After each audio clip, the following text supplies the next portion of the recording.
बल्लारपूर तालुक्यातील विसापूर गावाच्या हद्दीतील भिवकुंड परिसरातील बल्लारपूर चंद्रपूर मार्गावरील हनुमान मंदिरात स्नेहपूजन कार्यक्रमाला काही भाविक गेले होते। दरम्यान त्या ठिकाणी जेवण तयार केले जात होते। नेमक्या त्याच वेळी धुराच्या लोळाने मधमाशाच्या पोळ्यातील मधमाशांनी भाविकांवर हल्ला केला। या हल्ल्यात एका इसमाचा उपचारादरम्यान मृत्यू झाला, तर एक जण गंभीर जखमी असून त्याची प्रकृती चिंताजनक असल्याची माहिती आहे। किशोर वाढई असे मधमाशाच्या हल्ल्यात मृत्यू झालेल्या इसमाचे नाव आहे।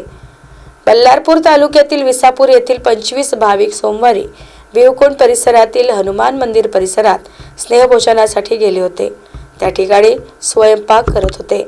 स्वयंपाकाच्या धुराने मधमाशाच्या पोळ्यातील मधमाशांनी भाविकांवर हल्ला केला। त्यात तेथील भाविक सैरभैर धावत सुटले।